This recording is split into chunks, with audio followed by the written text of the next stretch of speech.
دو لفظ اچھی طرح سمجھ لیں، ایک ہوتا ہے ضال اور مضل، اور ایک ہوتا ہے زار اور مضر۔ ایک ہے کہ گمراہ کون ہے، کتنا گمراہ ہے، اور گمراہ کرنے والا کون ہے، ضال اور مضل۔ ایک ہوتا ہے زار اور مضر، نقصان دہ کون ہے۔ ضلالت الگ چیز ہے اور ضرر الگ چیز ہے۔ ایک یہ دیکھنا ہے کہ ضلالت اور گمراہی میں بڑا کون ہے، ضلالت اور گمراہی میں بڑا ہوا کون ہے، ضلالت اور گمراہی میں آگے کون نکلا ہے۔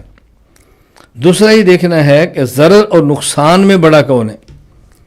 ایک یہ ہے کہ آدمی ضلالت میں بڑا ہے لیکن دین کو، اسلام کو، ہمارے کاس کو نقصان نہیں دے رہا، اور ایک شخص ضرر یعنی ضلالت میں چھوٹا ہے لیکن دین کو اور ہمیں نقصان دینے میں بہت آگے ہے۔ ضلالت الگ چیز ہے، ضرر الگ چیز ہے۔ ان دو باتوں میں فرق آپ نے اچھی طرح سمجھنا ہے۔ میں مثال دوں گا تو بات بڑی کھل کر سامنے آ جائے گی۔ ایک شخص ہے، آپ کے محلے میں رہتا ہے اور وہ عیسائی ہے، اور ایک شخص آپ کے محلے میں رہتا ہے، آپ کی مسجد میں آتا ہے، مسلمان ہے اور وہ نمازی ہے۔ اب دیکھیں، ایک شخص عیسائی ہے اور ایک مسلمان نمازی ہے، لیکن ہماری نمازوں کو خراب کون کرتا ہے، ہماری اجتماعیت کو کون توڑتا ہے، ہمارے مسلک پر حملہ آور کون ہے، وہ عیسائی نہیں ہے۔ میں ایک مثال دے رہا ہوں۔ ایک محلے میں بسنے والا عیسائی ہے، مسجد کی نالی بھی صاف کرتا ہے، مسجد کا گٹر بھی صاف کرتا ہے، جہاں ہمارے مسلمان بھائی نماز پڑھتے ہیں جوتے کی جگہ بھی صاف کرتا ہے وہ عیسائی۔ اب ظاہر ہے جب عیسائی یا مسلمان نہیں ہے تو بہت بڑی گمراہی ہے، مسلمان نہ ہونا بہت بڑی ضلالت ہے۔ گمراہی کا آخری درجہ وہ کفر ہی ہوتا ہے، وہ اس کے اندر بیچارہ مرتکب ہے۔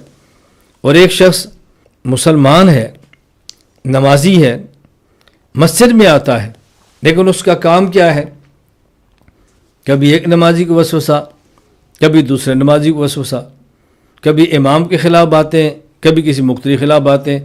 اس نے پوری مسجد میں فتنہ برپا کیا ہوا ہے۔ کبھی نمازیوں پر فتوے ہیں تو ہماری نماز نہیں ہوتی، کبھی امام پر فتویٰ ہے تو امامت کا مستحق نہیں ہے، کبھی مقتدیوں کا آپس میں توڑ رہا ہے۔ ہر روز کوئی نہ کوئی فتنہ، ہر روز کوئی نہ کوئی فتنہ، پوری مسجد کا ماحول اس نے برباد کیا ہوا ہے۔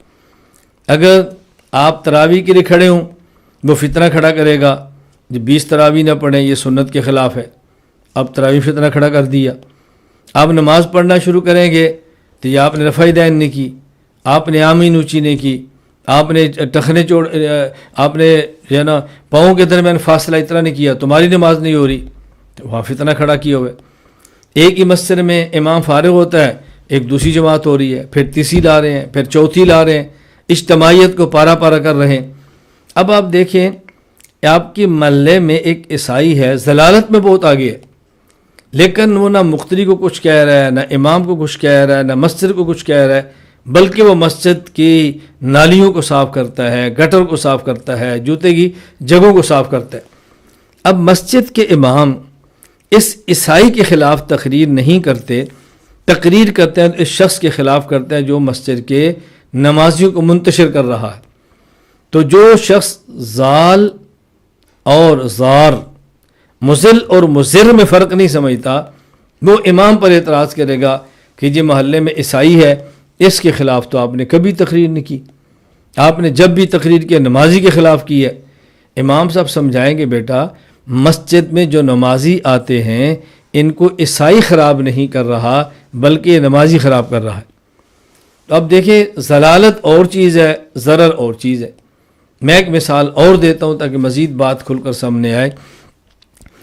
محلے کے امام صاحب کے مسجد کے ساتھ تعلق والے دو قسم کے آدمی، کچھ لوگ امام کے پیچھے نماز پڑھتے ہیں، 5 وقت کی نماز پڑھتے ہیں، جمعہ امام کے پیچھے پڑھتے ہیں، اپنے بچے قرآن پڑھنے کے لیے امام کو دیتے ہیں۔ ایک شخص جمعہ بھی نہیں پڑھتا، نماز بھی نہیں پڑھتا، چہرے پہ داڑھی بھی نہیں ہے۔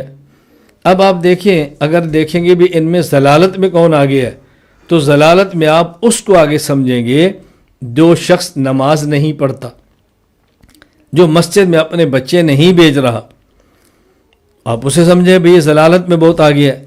لیکن نقصان کون دے رہے ہیں؟ ان نمازیوں ہی میں سے ایک آدمی ہے، امام صاحب آپ کی تنخواہ اتنی ہے تو موٹر سائیکل کہاں سے آیا ہے؟ آپ کی تنخواہ اتنی ہے تو آپ کپڑے کہاں سے لیتے ہیں؟ بجلی کا بل کیسے ادا کرتے ہیں؟ اور آپ کے گھر کے اندر کھانا بہت اچھا پک رہا ہے، آپ نے کبھی کچھ کیا، پیسے کہاں سے آ رہے ہیں؟ کبھی امام صاحب 1 منٹ دیر ہو گئے تو پوری مسجد کو، آسمان کو سر پہ اٹھا لینا ہے کہ آپ امام ہو کر تاخیر کرتے ہیں، آپ نے امام ہو کر دیر کر دی ہے۔ کبھی امام صاحب بیماری عذر کی وجہ سے مسجد میں جماعت کے لیے نہ آ سکے تو امام کے خلاف فتنہ کھڑا کریں، اس امام کو نکال دو، اس نے آج نماز نہیں پڑھائی۔ اب آپ بتائیں کہ امام کو جو فکر ہے وہ کس بات کی ہے؟ جو شخص مسجد میں نہیں آتا اس کے بارے میں فکر ہے کہ نمازی بن جائے، لیکن وہ امام کو نقصان نہیں دے رہا۔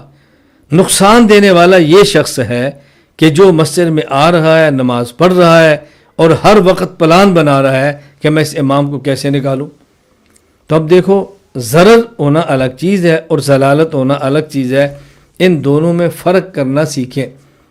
ہمارے ہاں اس فرق نہ کرنے کی وجہ سے بسا اوقات جب ہمارے بھائی کسی ایسے فتنے کے خلاف کام کرتے ہیں جو فتنہ بظاہر چھوٹا ہوتا ہے، بظاہر وہ کفریہ فتنہ نہیں ہوتا، تو کہتے ہیں یا تم کافر کے خلاف کام نہیں کرتے، تم ہندو کو مسلمان نہیں بناتے، عیسائیوں کو مسلمان نہیں بناتے، جو پہلے سے مسلمان ہیں تم ان کے خلاف لگے ہو۔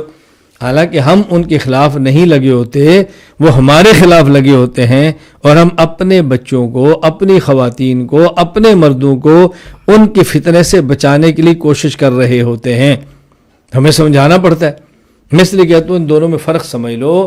زال اور مضل ہونا اور بات ہے، زار اور مضر ہونا اور بات ہے۔ بس اوقات بعض بندے ضلالت میں بہت آگے ہوتے ہیں لیکن ضرر میں بہت پیچھے ہوتے ہیں، اور بعض ضلالت میں بہت چھوٹے ہوتے ہیں اور ضرر اور نقصان پہنچانے میں بہت آگے ہوتے ہیں۔